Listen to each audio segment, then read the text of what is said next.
welcome to the BullCast podcast. I'm Katie Pickler, and with me is Court Winsett. Hello, Katie. Cameron Spann. Hello, hello. And a special guest. Special guest. Oh, we love special Miss guests. G. And you're probably going, who's Miss G? We're going to tell you, don't worry. Miss G. I feel like this is a wait for it. Wait It for is. it. Wait for it. Wait The for it. OG, Cam, who's our guest? the one and only Erin Gruwell. And you're cheers. probably like, I've heard that name before. Mm-hmm. Well, you've also probably seen the film Freedom Riders, starring Hillary Swank, or you've read the book. The Freedom Writer's Diary. There she is. There's Miss G. Erin, what is it like to be Hillary Swank? Well, my brother had a crush on Hillary Swank until she played me in the feature film. So Oh, that felt a little creepy for my brother. It ruined it for him. It ruined it for him.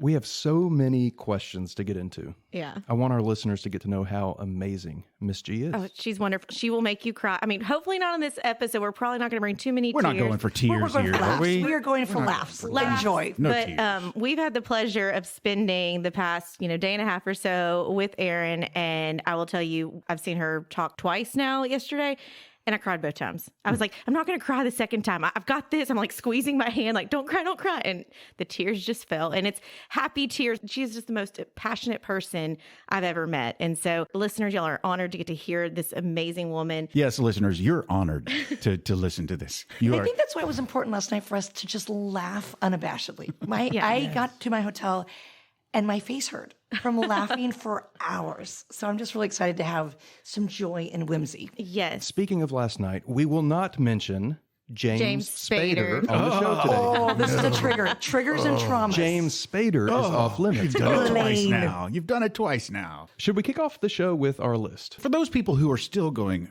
who is Erin Gruwell and what is this Freedom Riders you're speaking of? Erin Gruwell is an educator, and we know her because she has been a longtime friend of our boss, David Pickler. And so because everything that she does is sort of focused on the idea of educating, and we'll get into more detail about educating what exactly, but everything is about the education. So we decided Freedom Riders obviously is a movie about education. And we decided we would do our list today based on other movies that are like Freedom Riders based upon education. And that is where you are getting your list today. And Cameron's going to kick it off. All right. First on the list, I swear this is not pandering. It truly is one of my favorite educational films. Freedom Riders. Your story. It's kind of a pinch me moment. Isn't that crazy? I don't even know what it would be like to have a movie made about my life. It's surreal. But again, it stars Academy Award winner Hillary Swank, who portrays Erin. Room 203, right? Mm-hmm. In the school that you started in. You could tell the story so much better, but it's about these kids who had been considered non-teachable, right? People had given up on them. And you said, no, I believe in them. One of my favorite scenes is the line game, where you put tape down the middle of the classroom and you ask these hard-hitting questions. I don't want to give it away. I think we'll talk about that a little bit later. But it really created this bond between you and the students, and it's a very inspirational story. When you showed the clip the other day, I love cried. showing it to the Chamber of Commerce. Tears. Because I felt like that was a way to get these business leaders to really emotionally connect and emote. And they did. There was tears in the audience of about 200 business leaders from the community. Yeah. So that was really special. And who played your ex-husband in the movie? The ever so hot Patrick Dempsey, Dr. McDreamy. Oh. Wow. And a fun fact, he is dyslexic and he had dropped out of high school. So I love that we have an educational film and he has felt compelled to give back to education ever since being in our movie. Phenomenal. Interesting. I mean, there's so many things I want to talk about. I know. that movie, We'll but it's dive like, into it. Yeah. I realize it's not part of the list, but can't let Patrick Dempsey go by without mentioning Can't Buy Me Love. Hello. yeah. But can I tell you, we recently interviewed him. And Of course you did. and I swooned the entire time. But he was this really nerdy teenager with acne and really bad hair. He had not discovered hair products. And so you can kind of see remnants of that in Can't Buy Me Love. And he married a woman who is a cosmetologist. And so now he has all these great hair products. And so he's kind of grown into his character. But I loved him describing him being this like nerdy, gangly teenager. Yeah. Growing up in Maine and how his dyslexia made him so anxious. So he became a juggler. And so in some of his roles, in some of his feature films, he still juggles to this day. And it was a diversion as a kid that, if I make everyone laugh and I make the teacher annoyed, she will never call on me to read, because if I read, everyone's going to laugh at me and not with me. So I just thought that was a really compelling factor to get kids who do have learning disabilities to realize that you can kind of chase after your adversities. So the fact that he chose a profession where he constantly has to read and memorize words, I think is really telling. But that little lawnmower scene in Can't Buy Me Love, So we've only gotten to one on the list. I know. It's going to be a long day. Keep going. I know going. it's hard to like keep going with this because it's just this whole conversation and knowing Erin's story is it all boils down to the educators and the difference that they've made in some of these people that you may not know. Like many people probably do not know that about Patrick Dempsey. And that I know we're going to dive into this, but with the Freedom Riders movie, you were very selective of who was in that movie, their backgrounds. And so I think people just have this image of somebody and they've quote unquote made it and they don't think about what happened before that. And so many, it's the educators behind it. And I remember years ago, I was at a conference and somebody was talking about this child that was in their classroom and that they were just very disruptive. They couldn't sit still. And then finally they were like, you can stand up for the class. It's okay. And it ended up being that person was the head choreographer that worked with Andrew Lloyd Webber on all of his major shows. And so if someone had told that person, no, you've got to sit, would that person have turned into the choreographer they were? Would they have been hindered so much with that? And so I think there's been impactful moments with teachers. But, we talked about the Freedom Riders. Mr. Holland's Opus is another one that is really touching to me. That is just, that movie gets me every time. Beautiful, beautiful story. If you haven't seen it, you need to check that one out. well, that reminds me of the Orpheum Theater that your father took us to on my first evening here. And to be married on a stage like the Orpheum Theater is just so incredible. So when you think of Mr. Holland's Opus and that kind of homage to music, Yeah. it really is an homage to you as well, to have something that's such a landmark in your community and to resuscitate it and with all of its character. And we got to see the chair where little Molly often sits and all that great folklore and history. So I love that film too because I love music. Oh, yeah. I mean, music is a great teacher for so many people, and it's just teaching them that. Court, you got one on the list? Oh yeah, I've got there. I was trying to decide which one I was going to go with first, but I'm going to go with, for me, the obvious one, Dangerous Minds. Oh, yeah. Which of course was Michelle Pfeiffer, played a teacher of a classroom of, I guess, at-risk kids, troubled kids, difficulties learning, so on and so forth, and she had to connect with them. I mean, just on the face of it, when the Freedom Riders came out, I initially thought, oh, well, is that just Dangerous Minds done, updated, whatever? It wasn't until later on that I realized that Freedom Riders was actually based on a true story, and Dangerous Minds I don't think was. It wasn't. She was a former Marine in real life, and the film, I didn't think it was academic enough, and that was our fear. Like, we don't want to be Dangerous Minds Part 2. So it was Right. really important for my students to stand up and say, there's a scene, I think, where Michelle Pfeiffer is throwing out, like, candy bars. And they just thought that was kind of degrading. And being a Caucasian woman, we wanted to make sure that it wasn't like the savior complex. Yeah. White or savior. a story where it was a white savior. So that was the duality of the teacher and the students was much more prevalent in our film as a result of Dangerous Minds. See, that's fantastic. But Yeah. I will say, Dangerous Minds, one of the best songs ever. Well, yeah. Gangster's Coolio. Paradise. Gangster's Coolio. Paradise. Yes. Thank you very much. I did steal your first choice. You did. Because my first choice is Dead Poets Society. And I often quote, "Oh, Captain, my Captain," and I want to stand on a desk or a chair. We've talked about this film a few times on this podcast. One of my favorite Robin Williams films. Yeah. But man, is it depressing at the Oh end. gosh, it makes me so angry. hurts. It makes me so angry. One of the things that sets me off, other than Blaine, From Pretty in Pink, folks. Yeah. Yes. one of the things that sets me off in a movie is if I feel like adults are being unjust to children, whether it's an adult administrator at a school or a parent, when there's injustice involved, and I feel like the kid is, and it doesn't even necessarily have to involve, oh, they're beating the child. It can just be like, this person is really being unfair to this child just based on the fact that they're an adult and the other person. That really ticks me off, and boy, does that happen in this movie. Something interesting that my colleagues and I were talking about the other day is suicide is on the rise, tragically, because of the pandemic, and just depression and anxiety and suicide ideation at an all-time high. And it's often the folks that you least expect. And the fact that Robin Williams eventually did take his life, I think that gutted most people. Oh, gosh. Yeah. Because he was so light and a comedian. He and brought happiness to everyone. And I don't think people saw that coming, that here's this very joyful person, and he had this very dark past. The loss of him was, I think, a really dark time for so many people. Oh, yeah. That's one of the few celebrity deaths that actually hit me hard. Yeah. Well, and it's kind of going back to Patrick Dempsey, and you were talking about him being kind of the class clown. And I know that from hearing you the past couple of days, a lot of times it's those that are bringing a lot of attention to themselves in one way of like being a class clown or trying to make people laugh, but it's trying to misdirect you on not really focusing on what's really going on. Like a diversion. Yeah.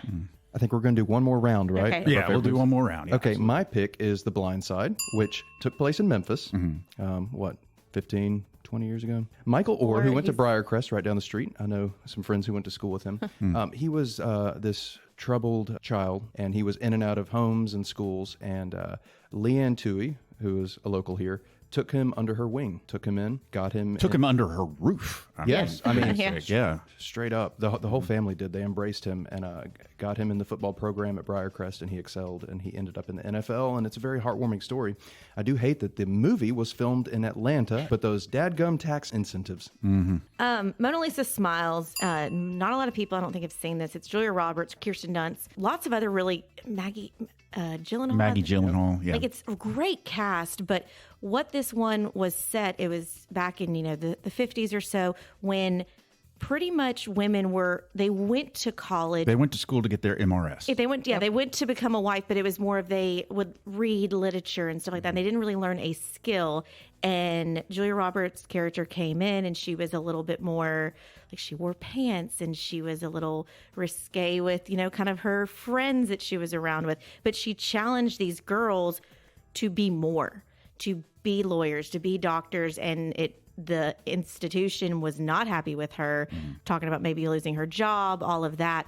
But she did really reach some of those girls. And there was some pushback with it because they're like, no, we don't need to learn this, and we need to learn how to sew and cook. That's it.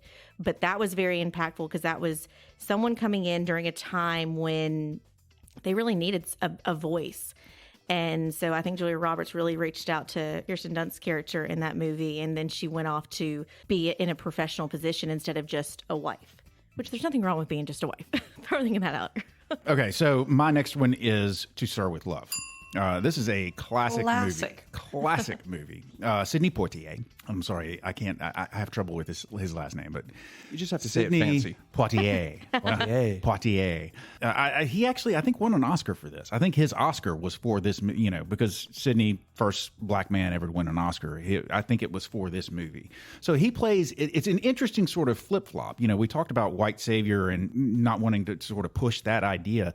This was a black teacher going into a classroom of toughs, of white kids, though. This was a bunch of tough white kids who are looking at this black man who's trying to teach them and pushing back on that idea. And it's all about him overcoming that barrier between them and ultimately, how he manages to actually teach the class. It's I'm not getting into the details, obviously. I don't want to ruin it for anybody who hasn't seen it. Spoiler rules. But it is an amazing movie. He gives an amazing performance. So it's wonderful. If you haven't watched it, you should. It is older, I will tell you. It came out in 1967, so it's an older film, but it is absolutely worth the watch if you haven't seen it. Can I be a contrarian and choose a film that I don't like? Absolutely. Oh, I like this. Let's do it. The documentary Waiting for Superman. I have not seen it. And but I've heard I'm friends with the filmmaker, Davis Guggenheim, but it was a love letter to charter schools, but in doing so, it made the public school system like this kind of emotional piñata. And I'm a public school girl. That's how I met your father, was through the National School Board Association. And I felt that Waiting for Superman really was putting public schools in a position that was a negative light. And I believe that public education is a civil right.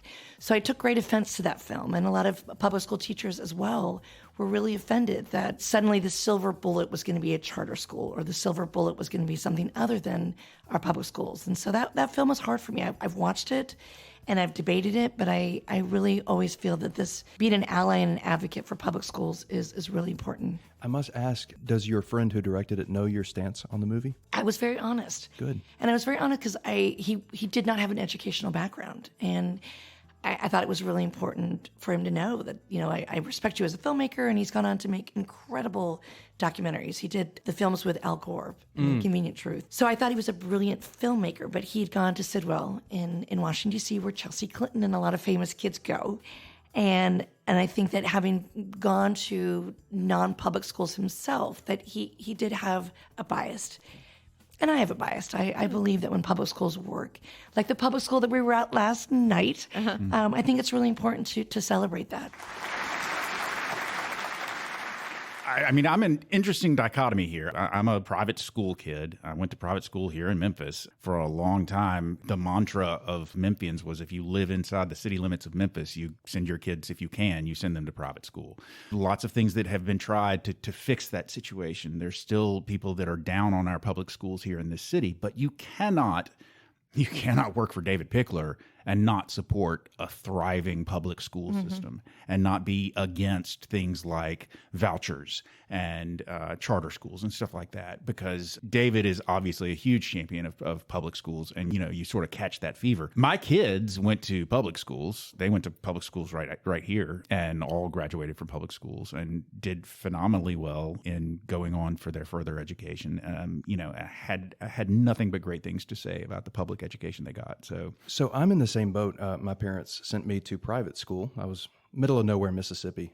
But I feel like whether you went to private school or not, you kind of have to support public education because, 54 million American children are in public schools? You need to make sure that public education is the best it can be. Yeah. Because as our future leaders, that's a majority of Americans. Yeah. What is the Frankfurter quote? The public school is at once the symbol of our democracy and the most pervasive means for promoting our common destiny. There's a lot of fancy words in there. That's impressive. Indeed. Well, you private school boys, I'm public through and through. And this kind of is teeing into where we're going to let Erin really take this over. And it's probably because of my dad, but also my mom and my grandmother. My mom was a high school special ed teacher. My granny was a teacher of all different things. She actually taught sign language in a very low income school in Arkansas. She retired and still went to school every single day and would go into the classrooms and talk to teachers. Is there someone you're having trouble with? Let me work one-on-one with them. And so there's tons of stories that I grew up with that. But I've always been a big proponent that an educator can change somebody's life, good or bad. And whether it's a stigma that sticks with you for the rest of your life because you had a teacher tell you you're not good at math and that's with you for the rest of your life, or one that actually cared about you and changed your direction. And so Erin is one of those who has made a difference in so many people's lives. So Erin, will you tell our listeners who you are? So I am an educator, and I like to say I'm an accidental activist. And our story in room 203 in Long Beach, California, made its way out of our classroom, first into a book and then into a feature film. And we, the collective we, still being my Freedom Rider original students, feel compelled to pay it forward and help teachers and students all over the world find their voice in the walls of their classroom and have agency when they feel that they are not in safe spaces. So it's really about giving students opportunities. I was an English teacher specifically, so my students were able to find their voice with words and writing. But it's really encouraging any educator to find the subject matter in which they teach and really be celebrated. And so I love our list is Holland's opus is music. We should have mentioned Stand and Deliver, which was through mathematics and calculus. My weakness. I think, for most teachers, you want your kids to fall in love with the subject in which you love. And for me, I came against a wall where I had teenagers who had never read a book from cover to cover, never gone to a library, never went to bookstores, didn't like writing, didn't like school, didn't like each other. So I had a lot of work to do is how do I make books come to life? Not realizing that eventually they would become authors. But I had to start at ground zero and how do I engage kids who are unmotivated? And how do I enlighten kids who don't see education as an equalizer? And then most importantly, how do I send them out into the world feeling empowered. Before you ever could come up with an innovative way to teach these kids, you had to bust through that barrier. They weren't interested in listening to you, I would assume, at first. So you got a lot of work you had to do just to even get them to try what you were pitching. You know, it's about trust and respect. Going back to my obsession with dead poets and that, oh, Captain, my Captain, giving kids the opportunity to think outside the box. You know, we were in an era of teaching to a test and very data-driven, and my kids taught me, teach to me. Don't teach to a test. There is no one-size-fits-all. You know, we've got to have different modalities. So for a kid to be able to stand and then become a choreographer, you know, kids learn differently. So I had to have different modalities. And that's what I love about the world of podcasting is a lot of kids are auditory learners. So the fact that they could hear something is so important, because my students walked in and they knew every lyric to every song and every moment of their favorite movie. So their memories were amazing. I just had to say, those are storytellers. And to be someone who is a great poet like Tupac and A Rose in Concrete, let's look at other poets like Gertrude Stein, who says a rose is a rose is a rose. So it was important for me to say, you already have it down. Whether it's a hip hop artist or a rap aficionado, there is power with words. Or even with Coolio, Gangster's Paradise. A classic. Erin, I love how real you are. I feel like you'll shoot me straight. And I'm curious about this. Was there ever a time once you were a teacher where you didn't want to be an educator anymore, whether that's out of like fear or despondency? And if so, what got you back on track? What motivated you to be like, you know what, I have to do this? You and I talked about this yesterday. I have an imposter complex to this day. You know, 30 seconds before standing up in front of the Chamber of Commerce, I had a panic attack. And I often have those feelings of self-doubt when I walk into a classroom to this day, even though it's my profession, because it matters so much. You know, I had a father who was in professional baseball, and I want to do a Babe Ruth and point to the rafters every moment of every class because I want it to matter. And you strike out, and it is demoralizing. And then you have to do it all over once the bell rings. And so I think there's something about education that has those built-in startovers. Every day is a new day, every quarter, every semester, every year, every hour on the hour. And I think you just have to have a lot of internal dialogues with yourself that you got to pull yourself up. And, you know, kids say the darndest thing. And I love that because they don't have a filter. And you said that I keep it real. Well, my kids keep it real. And so they have a really good BS detector. And so I think if you try to be something that you're not, they will crucify you. So you end up having to be very flexible and be able to turn on a dime. This is kind of a current thing I don't know if it's across the country or if it's just really seems to be happening around here, but I'm hearing of a lot of people I know who are teachers, who are in the profession that are leaving because they feel like the things have shifted, that parents are getting much more involved in more of a negative way. Oh, absolutely. I'm glad you brought that up because right now we have a shortage. I think the pandemic was really hard. I think politics have made it hard. And I think that teachers feel very demoralized. They are overworked and underpaid. And How I Met Your Father, I often refer to his colleagues as my favorite boy band. All of these former presidents of their state and the National School Board Association, now at these school board meetings, people come in groves, and school board meetings can last for hours. And there's these debates with parents trying to tear down a system, trying to fire a school board member or a superintendent. And it's hard and it's heavy. And I don't think that was the flavor in which we created this checks and balances within our system. I think people don't remember for someone to be your doctor, your attorney, all of those. They had to be educated. You have to think about how important these teachers are to turning your children into what you want the future society to be. But I've always said teachers are never paid what they are actually worth. And it's very sad. And I've seen the shift of where it turns into, and I don't have kids yet, but where it's no longer that it's, you know, the kid's fault, that the kid maybe did something. It's always the teacher's fault is what a shift around in our community. It seems like the parents are always yelling at the teacher. What did you do?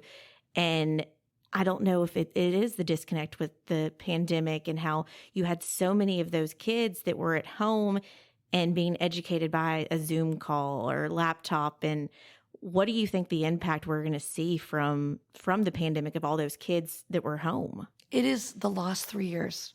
Whether you were fully virtual, whether you were hybrid, there was such loss. There was such anxiety about what is happening in our world. And so I think a lot of teachers are feeling this obsession to catch up. And especially for those younger grades in elementary school, that's a really difficult thing when the cameras turned off and a kid was playing Fortnite. There was no way to make sure that they were leaning in and listening. And so I think we're seeing that now in our classes, that the kids are further and further behind, and teachers are more desperate. And I'm so proud of this profession. I think it's noble, and I think it is just and it's right. But I'm saddened that teachers feel that they are the emotional piñata for parents and people that have a platform or a pundit and blame a lot on the educators. From an outsider's perspective, my perception of the way school works is this: especially when you're a new, young, fresh out of college teacher, if you go into the school system as a teacher, you're not exactly given your choice of where you're going to land or what class you're going to land with. My impression is you're assigned. Did you actually choose to go to work with this particular class of at-risk kids, or was it just something that you were assigned, and once you got there, you decided you'd make the best of it? Being that you were a lawyer, that was originally the trajectory that I wanted to follow. I thought I was going to walk into a courtroom, sit in front of a judge and jury, and try to make justice prevail. And in my community, we had the horrific Rodney King verdict that led to an uprising, a riot. And I just remember being spellbound. Our entire community shut down for days. We just watched the pillaging, the rioting, the burning, and feeling powerless and helpless. And I just remember there was a scene that we were seeing on television because it was 24-hour coverage. And there were kids looting and burning. And I just thought, I don't think I want to walk into a courtroom defending or persecuting those kids. By that point, it's too late. I think I could be a civil rights advocate, being their teacher and being in front of them and getting ahead of that problem. And that proclamation didn't go over well with my father, because my father was like, why would you want to leave this particular career choice for one that was ultimately going to lead me into a community that was considered urban and had kids that were participating in those riots. So when I signed up, I chose that school. I didn't know the grade in which I would teach. Ultimately, it was freshmen, because let's face it, nobody wants freshmen. And I also had the kids who had been expelled, who had been arrested, who had ankle monitors, who score below the 20th percentile of every standardized test.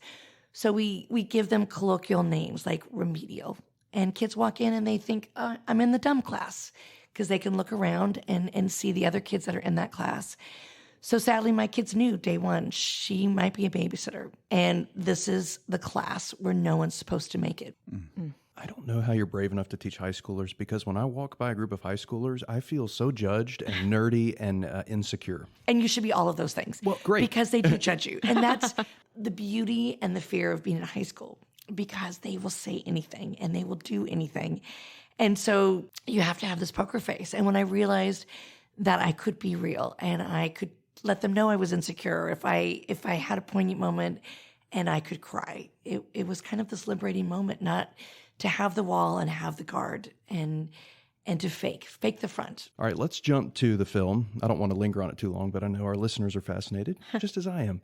So I know that you and I think your students got a say in the actors and a lot about the movie. You got to hand select Hillary Swank, which was your number one choice, right? She was my number one choice, which is weird and wonderful. I originally did not think there needed to be a teacher in this film.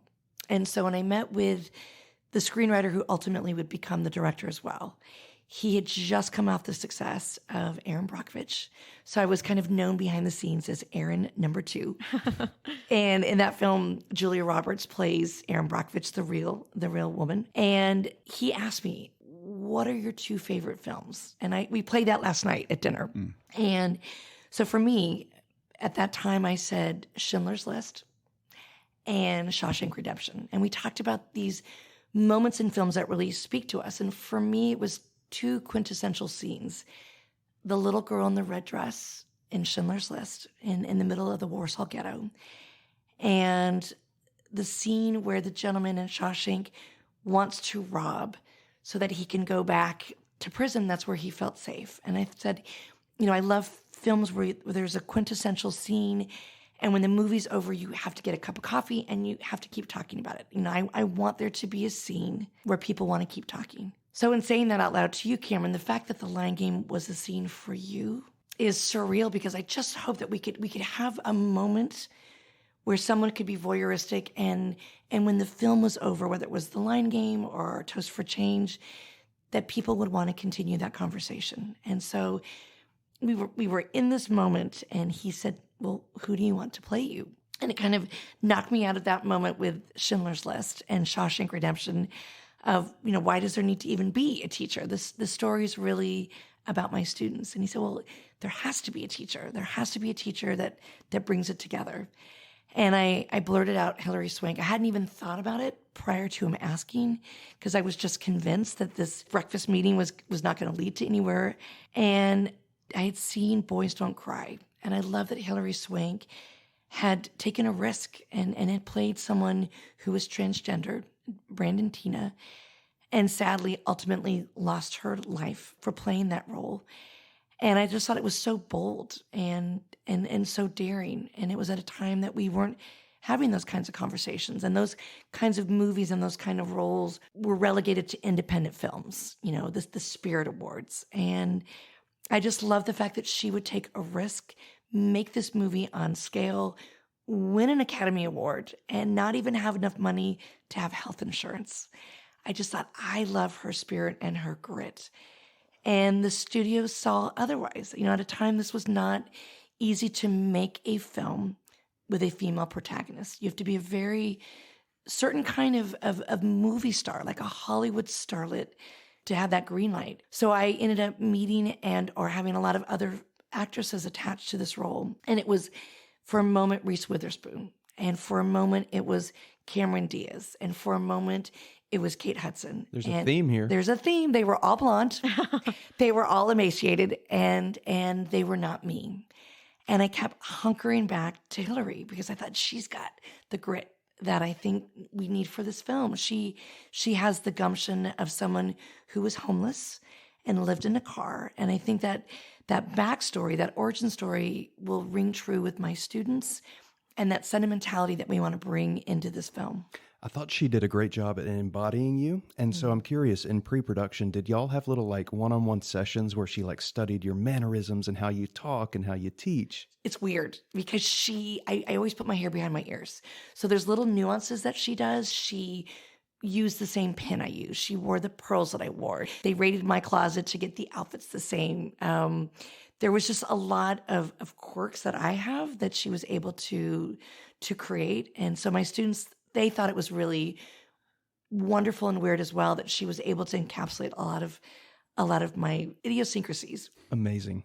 Well, and then when we talked about your casting, but what about your kids' casting? Because that was very thoughtful of how you did that. We wanted real kids that were not part of the Screen Actors Guild and didn't have momagers and weren't on a Disney set or a Nickelodeon set. So that was really important to hire real kids, real Angelinos who looked like and talked like my students, and subsequently had the same stories. So one of the students who got the lead had been living in a car, and another student had just come from a rehab.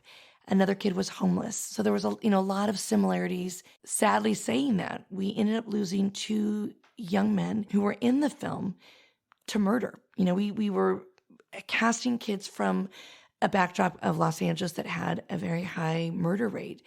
And 2 of the kids that were in our film, sadly, after the film had wrapped, had lost their lives. Oh, and that's a real tragedy, that they never got to walk a red carpet, go to the film, and see it in all its glory. Listening to the story and walking in there and seeing these kids, and you doing the Lion Game, you made a connection with them and kind of let them know, I'm not going anywhere. I'm here. I want to get to know you guys. But then you started realizing you wanted them to have books. You wanted them to have that. Obviously, funds. How did that go down about, you wanted to do things for your kids, but obviously you're on a teacher's salary. Ah, yes. Did we mention that we're a financial podcast? So, let's talk about the money. So the financial element of being a teacher is really sad. As someone who went to public schools, I played sports, I joined clubs, I was a cheerleader, I was an athlete. I had the opportunity to go on field trips. I had parents who were able to subsidize all of the things that I wanted. So I had all the right books, all the right uniforms. We went on field trips. I taught in a public school where that was not the norm. Kids did not grow up in nuclear homes. They didn't get brand new books even in class. They were terrified to let them leave the school to take field trips. And when something happened in my class and I realized I want them to have a brand new copy of the Diary of Anne Frank, I want them to go see Schindler's List in a movie theater. I want them to go to a museum. I want them to meet a Holocaust survivor live and in person. All of that had economic cost attached. And so when I asked for those things, I was denied flatly. The dean of the English department, flatly from my principal, and I'm a little bit of a maverick. So I started figuring out ways, well, how can we do it at night? Or how can we do it on a weekend? And if we are subversive, then I'm going to need drivers. I'm going to need friends. I'm going to need funds. So originally it was me getting extra jobs. I ended up having at the pinnacle 3 extra jobs to pay for said buses and books. I worked as a concierge at a hotel, a 5-star hotel, on the weekends and holidays. I worked at night teaching night school. And I worked at a department store selling bras in the lingerie department at Nordstrom's.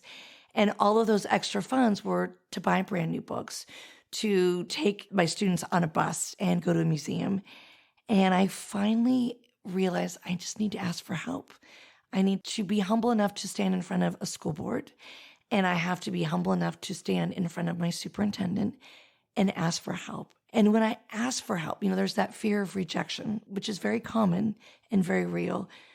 But when they said yes, it changed everything. When I went to a chamber of commerce or a Rotary Club and asked for help and they said yes, that was a game changer because I couldn't raise enough money because the stakes got higher. My students wanted to take their book to the Secretary of Education in Washington, D.C. They wanted to go to Anne Frank's attic in Amsterdam. They wanted to go and visit Auschwitz in Poland. And when the stakes kept getting higher, I needed more help. And that's where our community came in, is having people say yes and people offer to help. And it was humbling and it was beautiful. We would have newspaper articles written about us and the kindness of strangers would send us a $5 check. And to this day, those kinds of checks are actually my favorite. We got a $5 check from an inmate at Attica Prison. Wow. And I treasured that $5 check from that inmate at Attica to this day more than I did some of the grants that we had been afforded, because I kept thinking about this inmate and what did he have to do to send us not only that check, but this beautiful handwritten letter about if I had had a teacher like you, I might not be in a maximum security prison. Oh, wow. Probably makes you want to frame that check, doesn't it? Absolutely. Because this guy's doing the absolute best he can, giving the most he can to keep this train rolling. And I remember every Christmas we go to a juvenile hall and we ask our community to donate books. And I put on my fanciest red dress and my little Prius becomes our Santa sleigh. And we get up at the crack of dawn and we bring books and we bring cupcakes and I hope we bring hope. And a few years ago, before the pandemic, there was this young man and we had passed out the cupcakes and we'd passed out the books and we'd played the line game with them and we did the toast for change. And then sadly, it was time for them to go back to their cell. And so I stood at the precipice where they'd have to leave. And the warden was there. And I said, on your way out, let's do a fist bump or a high five or go in for the hug. So as these boys are walking away and they've got sprinkles in the corners of their mouth from devouring the cupcakes and they've got their brand new book and they're going to go to their cell. This boy, he lingered and he was the last one. And it was awkward. And I said, okay, so fist bump, high five, hug. And he went in for the hug. and it was awkward. And it lasted for the better part of forever. And in my mind, I had this internal dialogue. Do I pull away first, or does he? And when he finally pulled away and he had tears in his eyes, he said, "I'm sorry, ma'am.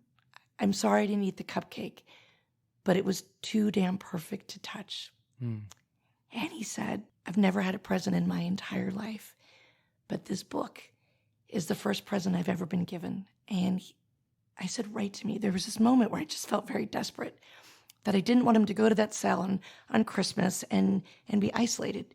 So I said, in the back of our book is our address, and write to me. And about 3 days later, I got this handwritten letter.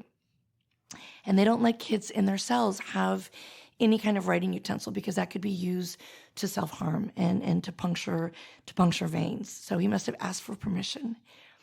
And the first line of his letter, I will never forget, he said, "I woke up today," which was Christmas Eve. "I woke up this morning and I wanted to die." And then the second line was, "So I looked around my cell to figure out a way to die." And then the warden said, "You have a guest." And a guardian angel walked into my life. And this letter continued about being a foster kid and never having a visitor, never having gifts, and that this book was something that he treasured and devoured and read. And at the end of his letter, he said, "But I'm going to get out of here, and I'm never coming back." And I'm sad that today that our book, The Freedom Rider's Diary, is often banned, and it is coveted for kids in places that are dark. And so once again, that's something I wanted to frame, that this kid in this really dark place had a cupcake and a book and a caring adult who said, "You can get out of here. You can write your own story." And he did so in the form of a letter on Christmas. But I think that's what education can do, is say it gets better. Okay, you made me cry. I'm sorry. I want you to talk about, because we haven't said it yet, and I want everyone to hear, he had hope that he could get out of his current situation because of you being there. Your kids, what did the teachers tell you when you started about your kids? Oh, there were 3 of the most horrific words: dumb, stupid, and nothing. I'm sure all of those kids believed it. They had ingrained it in their brain, and you showed them that's not true. That's not who you are. You're not labeled by that. And I think that's part of the magic of our Freedom Rider stories is new labels. Brilliant and beautiful. And I think in that moment with that young boy, I knew that hug that was I remember in the letter, he apologized for the hug. And he said, I know it must have felt like it went on forever, but I had never had a hug. Oh my gosh. And I just didn't want it to end. And you just smelled so clean. Wow. I think about that, the innocence. And here's this teenage boy who went through his entire life never having any kind of validation or touch. And I remember those Romanian orphans years ago, they would show that they would self-stimulate in their cribs because they had never been touched by a parent, and they would kind of rock themselves. And I think about this beautiful boy who had never been hugged, never been touched, never been validated. You say it all the time, and I don't think people realize you do not know what somebody's going through. You see what you want to see, and it's too many people don't dig deeper to find out what they need. And that's, I think the pandemic made it where people weren't checking on each other. People weren't talking, and it made it where everybody was so isolated that I think the first thing a lot of people said was that first hug right after the pandemic was so rewarding because you finally had that touch again. And smiles. Yeah. When you smile under a mask, you don't see all the wrinkles and the smile lines. And I think that's also what we were missing was you could get it from the twinkle of an eye, but to have that broad, beautiful smile or a guffaw, just a really deep laugh. And I think we missed that in those few years. Sorry to interrupt. Y'all got a thing going here, but just from my perspective, the pandemic was awesome. I spent like 2 years with a mask over my face, so nobody was asking me why I was always frowning, and I didn't have to hug a single person. I didn't even have to shake hands with somebody. Resting bitch face? Oh God, yes. No, I'm a little grumpus, absolutely. So I heard rumors of Grumpy Cat. Is that just a rumor? No, it's not. No, it's not. I did love that the pandemic forced you to cancel all plans. And as have an excuses. Have excuses not to go places. It's the best. I mean, listen, this podcast was born out of the pandemic. We got together and started recording these when we weren't having client meetings. People weren't coming to see us. The office was quiet for a while. We were still coming into work every day. We're a financial institution. We were one of the institutions that was allowed to stay open, and so we were open, but people weren't coming to see us. So we had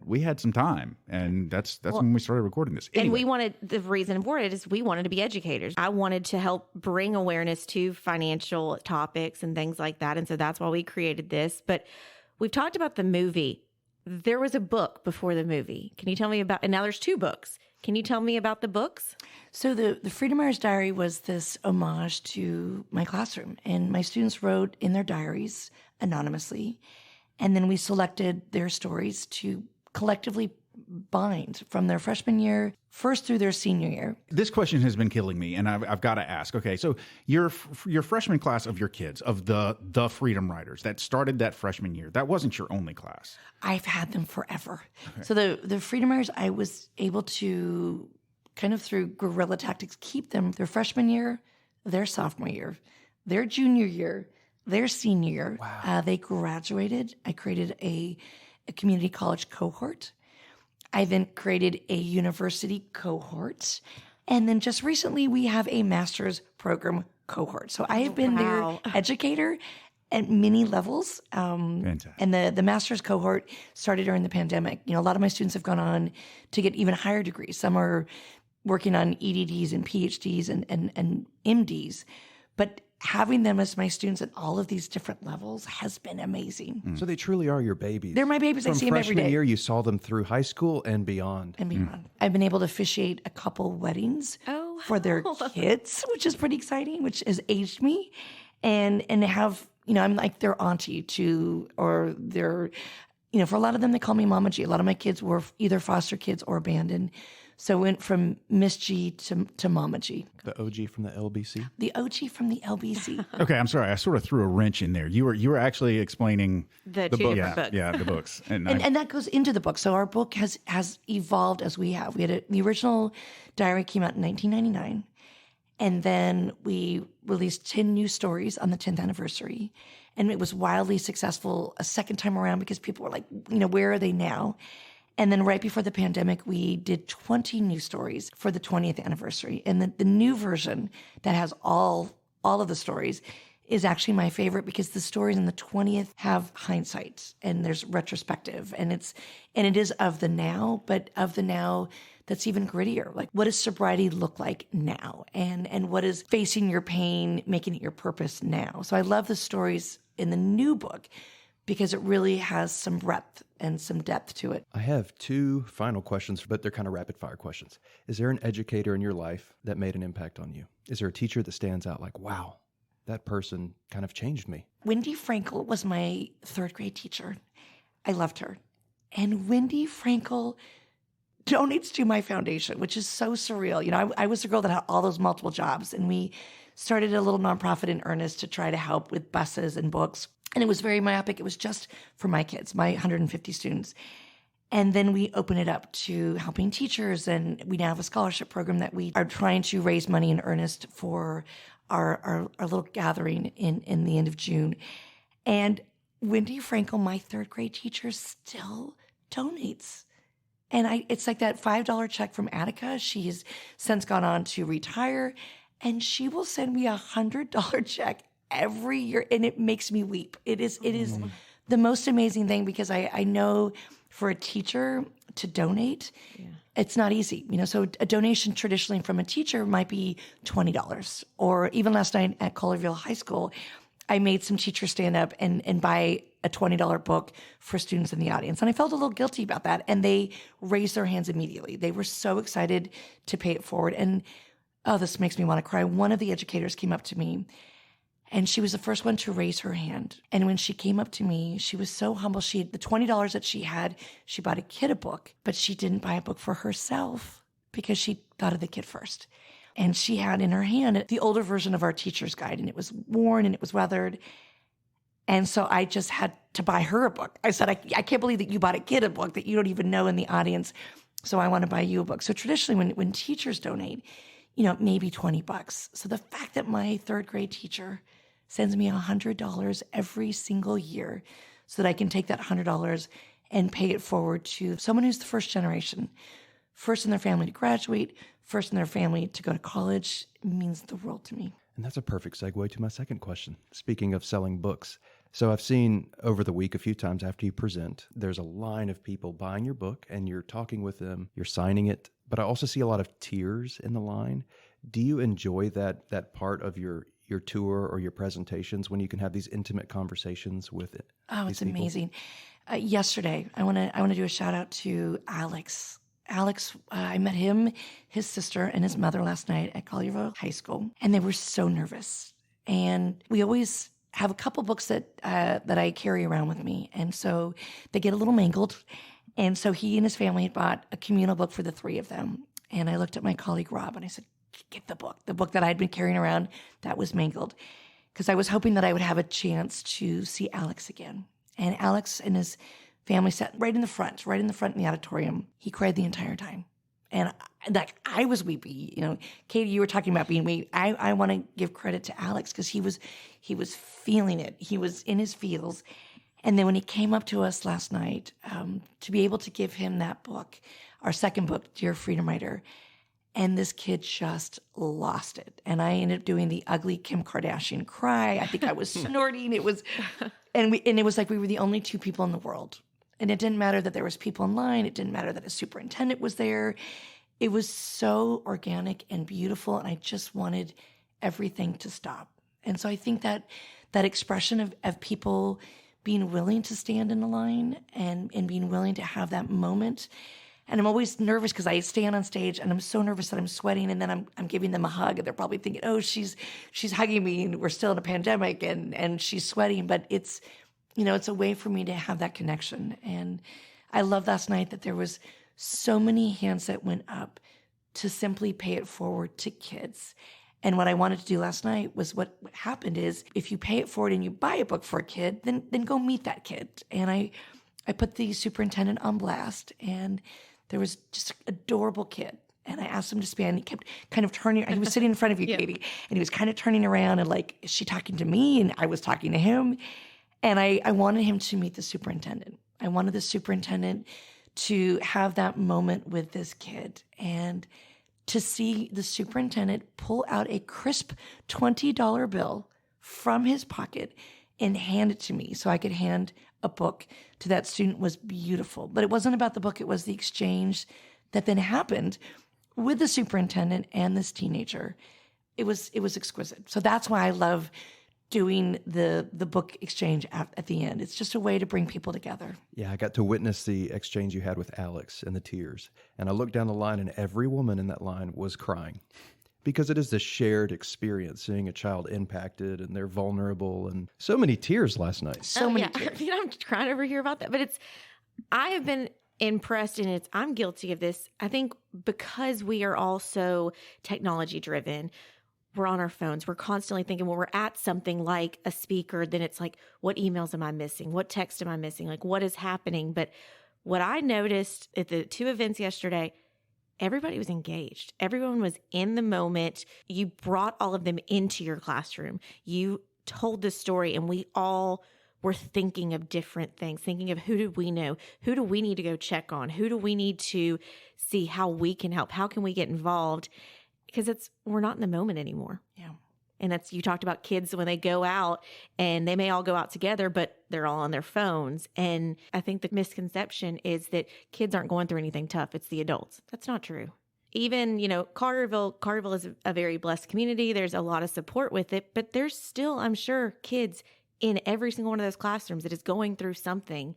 And you can't just take someone who is dressed nice and all of that they're not struggling. I just want to make something clear, because people often say how blessed we are, and we are blessed out here, and we certainly have some wonderful schools out here, but we also have the second most poverty-stricken population in the county outside of Memphis. So, it's Memphis has the most poverty, Collierville has the second most poverty. So we are both blessed, but we also are a real town. We grew up and have our own demographics outside of just being a suburb of Memphis. We are a real town. We've been around forever, and our population grew as our town grew, but we've always had people that are challenged. And so we've got to make sure that those people are not being left behind. I wanted to throw that out there. I want to piggyback on that. We have a teacher training program that we've done for years, and an incredible educator named Danielle Johnson. She is in Memphis City Schools. She teaches at Cordova High School. She has been to Long Beach. We trained her, and during the pandemic, we were looking for teachers who would nominate a kid to participate in our next book project. And she found the most amazing teenager. Her name is Tanalia, and she shepherded her through this program. And she joined us last night. And I wanted her to have the experience of standing in the line with me, and as people bought Dear Freedom Writer, for her to autograph it. Because when we had our official book launch, she wasn't able to raise the funds to come. And it's soul crushing when a teacher can't go to a conference. It's soul crushing when they don't have that celebratory moment. And so I'm going to go rogue. But we had students write about their story. And one of our authors, who was a young teenage girl, wrote about mental health. And it was a celebration of it gets better in the response. And it didn't get better. Sadly, this young girl took her life. And it gutted me. And it gutted all 50 of these teenage authors who got to know her through our Zooms, those that got to meet her at the book launch. And so we're having a celebration of life, and we're going to have the ability to talk about suicide in a very unvarnished way. And I asked Danielle very candidly last night, are you able to join us? We're going to plant a tree in Lexi's honor, and we're going to release some butterflies. And sadly, Danielle said, I don't have the funds, but I'll be there in spirit. And that's that can-do spirit that so many educators have, is I'll be there in spirit. And so I just feel I have the sense of urgency to see if maybe some of your listeners, like that man in Attica, could send in $5 or so. And maybe we could start an opportunity for Danielle right here in Tennessee, right here in Memphis, to go and represent and to come and be with her Freedom Writer family, to come back and be with her Memphis family. And I think it's, when she left last night, I gave her free books because she didn't have that moment to be with those kids and those authors. But I just think it's so hard, when you are an educator and you don't have the luxury of being recognized, of taking a trip, because I know what that feels like when people say no. And I know what it feels like to have lost a student and to have gone to a funeral parlor. It's really tough. So tell us about the foundation, how people can help you, how people can either donate or what they can do to help spread what you're doing. Well, our foundation is called the Freedom Writers Foundation, and we are a 501c3, and we will have these causes. I love when we were writing the book and some of our young authors needed a computer. We were able to raise enough money for every single kid that participated to get a brand new computer. And then we had to find ways to get computers into the communities in which these kids lived. We had a young girl in Gaza, and they took her computer at the border, and we had to figure out a way, how do we get her another computer? So we had bought her a computer, we sent it, and the guards took it away. So we're always trying to figure out, these projects. When both my father and my mother died, I came up with scholarship programs through our foundation to pay it forward. So when people donate, usually it's for a cause. We are celebrating mental health in the month of June, and all of these teenage authors and all of their teachers have been invited to come and to celebrate life because of the loss thereof, and to look at adversity and how do we pull ourselves up and how do we continue to fight a good fight. And we're going to be celebrating these young authors by also giving them a scholarship. And that scholarship may be to attend the conference. That scholarship might be for books at their schools, or it could be for those that are embarking to college to help them with their tuition or a class. And so we've just started this campaign for a scholarship to help these young kids and help our teachers. And it's hard for teachers because teachers are really proud and they're really humble. And like myself, they do not like to ask for help. You know, I was scrappy and I worked because it was easier for me to work for the help rather than ask for the help. And so that's one of the campaigns. We actually just launched it on Tuesday, yesterday, of you know, how can we raise some funds to bring these folks together? Incredible. Absolutely incredible. This has been an amazing conversation. I feel like we could talk for hours. We could actually go on for hours, but You've got a plane to catch. I got a plane to catch. Yeah. But in Freedom Rider world, we say ... see you later, because goodbye feels too formal. Oh, God. And I feel like I have my BFFs at this very table. And I want to come back and laugh till my face hurts again, like we did last night. We can do that. Yeah. oh, listen, So I don't want the door to slam. I want you guys to gently kick me out so I don't miss my flight. indeed. But I want to come back, and I want to have a play date and a pajama party. Yes. And we're going to watch bad John Hugh films. And we're going to trigger court with Blaine. Yeah. And, you know, I want to celebrate the teachers of your community. I just want to let the listeners know, because I think people think that sometimes when you meet somebody, then you're like, are they the same person when they're not on? Erin, you are. I mean, you seriously, like, I feel like we're best friends, and I just met you. And so you are through and through. You have a heart of gold. There is a big interview that's going to launch. My dad did get to have you on Bull TV. And so I think that's going to launch. That'll air in August. But so, I mean, thank you so much for being on the podcast. We really could talk for hours. And it just means that you have to come back and do another episode. Absolutely. And I'm going to be rocking my Peabody shirt. If you guys saw my The T-shirt. ducks. Are you going to bullseye up on this one, Katie? Give us the information on like your website or anything like that where somebody can go and get more information. So we are the Freedom Writers, WRITER, Freedom Writers Foundation, in homage of the Freedom Writers, RIDER, from the Civil Rights Movement. So we're the freedomwritersfoundation.org. They can visit our website. They can listen to our podcast with activists and authors called Freedom Writers Podcast. And they can go to our website and join any of our socials. If they are on that phone or on that gadget, they can either download, they can peruse our website, they can donate. We are really proud that when people do donate, 100% of what is donated goes directly to the cause. So if they want to support Danielle Johnson right here from Cordova in Memphis, please do so. And we will have her join us. It will be June 27th, 28th, 29th, and the 30th. She will be joined with the original Freedom Writers. And I would be honored to have her come back to this community and continue to pay it forward. I have another list. We did. Nicole was amazing. She did put together another list for us. So I'm just going to rapid fire this one, and that's going to be my bullseye. My bullseye is going to be the very end of this list, because we've got the list of the most inspirational teachers in pop culture, right? Mm-hmm. So we got Mr. Feeney from Boy Meets World. Feeney. I'm a little old for him. I know him better from St. Elsewhere than I do Boy Meets World, but I've heard that he was a fantastic principal. He's or whatever. one that kind of like Miss G followed them. Yeah. It was like he went to college with them, everything. Right. So we got Mr. Feeney, Miss Honey from Matilda. Oh, my first crush. Professor McGonagall from Harry Potter. She was amazing.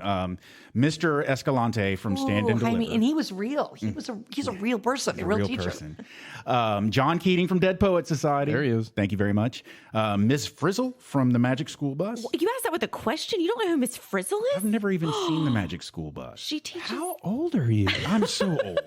I'm sorry. I'm old and I'm grumpy. Mr. Holland from Mr. Holland's Opus. Mr. Miyagi from The Karate Kid. Come Wax on. on, Wax wax on, off. wax off. Catherine Watson from Mona Lisa Smile.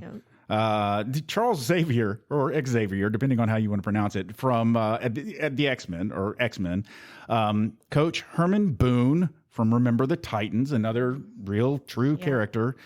Eustacia Grandin from Temple Grandin. Don't know who that is. Temple Grandin is a real person, and she has autism. She's on the spectrum. Oh, okay. She was one of the most difficult podcast guests I've ever had, but also one of the most impactful podcast guests I've ever had, because she admitted she doesn't read social cues. So we were doing it during the pandemic, doing it on screens.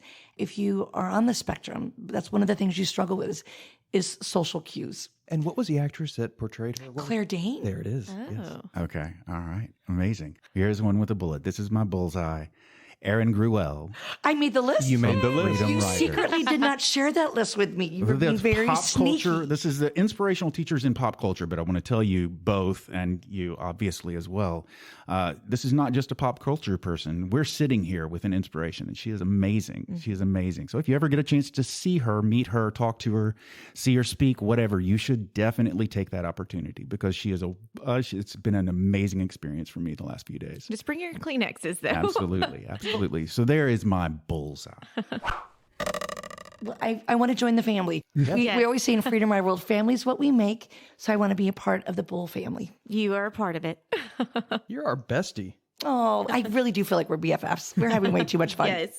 And I want to mention, Rob is not on here. He's sitting right next to us, but he has accompanied Erin, and Rob has been Rob is the awesome. producer of all things Freedom Riders. Anything that makes us look good, it's because of Rob. Every video I showed, our podcast, he's figured out a way to elevate it from room 203 and make it accessible to the world. Rob is your Cameron. I was going to say, yeah, David Or has maybe Cam, and then Cameron is David's Rob. I don't know which it is, but it Doppelgangers. sounds Yeah. like Doppelgangers. y'all are partners. And I have a over here. wall of monitors. I literally cannot see him, but that's Oh, it's okay. a terrible shame. There he is. I got And a thumbs up. he's so humble, he's cringing. He's cringing. Miguel's gonna have to cut that.